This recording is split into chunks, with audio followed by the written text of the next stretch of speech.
Hi guys, short Shopee haul. Meron akong u-haul dito galing sa Shopee, no, kadi-deliver lang. Inalis ko na sa pouch, no. Ang ano nga pala to, trolley, shopping grocery collapsible cart. Yan. Ito yung mga parts niya, no. Ito yung pinaka-frame niya. Ito yung pinaka-trolley niya. Meron siyang dalawang gulong, tsaka ito yung bag. Ayan. Dito naman yun sa frame niya, ano to, no, aluminum. Tapos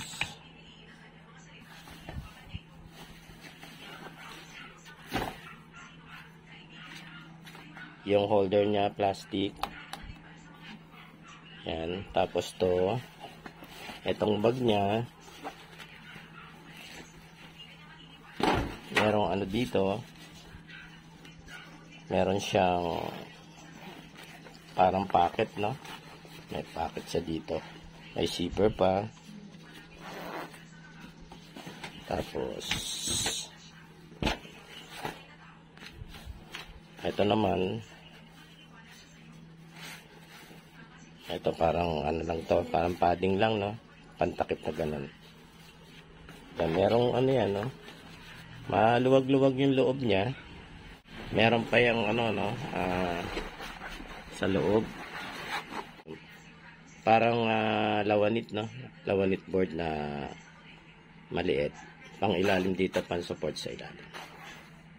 Okay, assemble ko muna. Lagay ko muna itong ano, no? Itong gulong, no? Dito.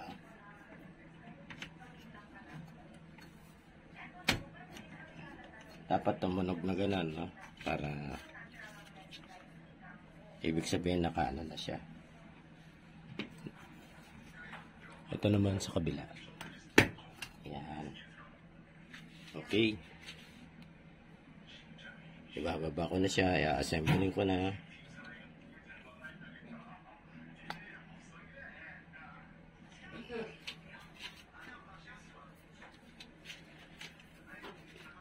Ito naman.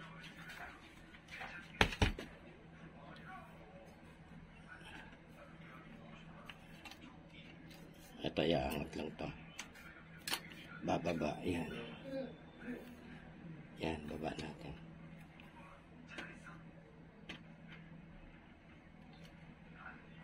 Yan, ganyan na yan guys, no? Bababa ko na siya.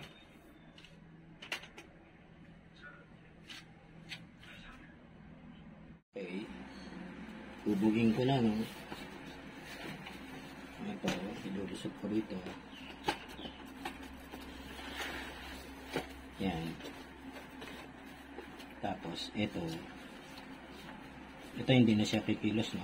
Kasi nasa ano na eh, na both sides supportado na nitong aluminum. So ito, lalagyan ko na lang ng lock dito. Merong velcro magkabila. Okay, papasin ko gano'n. So yan na yan, ready to use na siya. Ito yung harap, no? Ito yung harap niya, no? So ito yung compartment niya.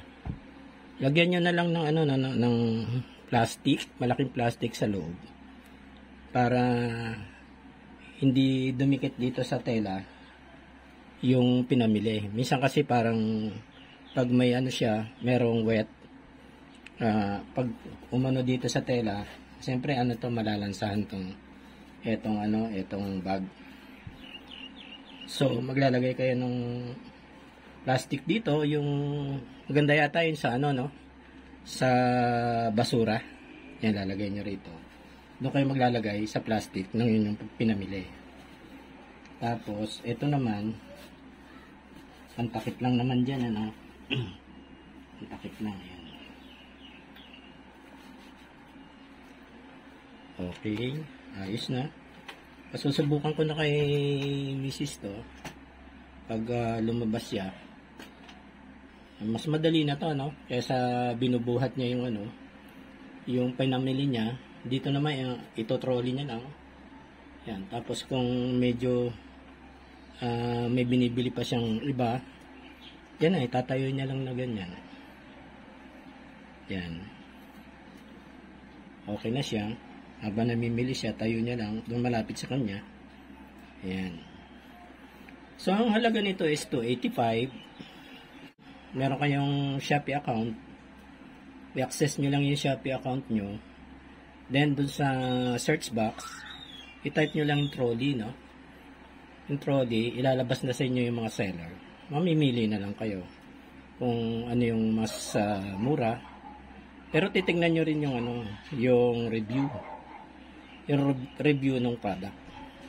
Para may guide kayo kung sino yung mamaya mura pero hindi naman siya maganda, o kaya medyo mahal pero mukhang matibay naman.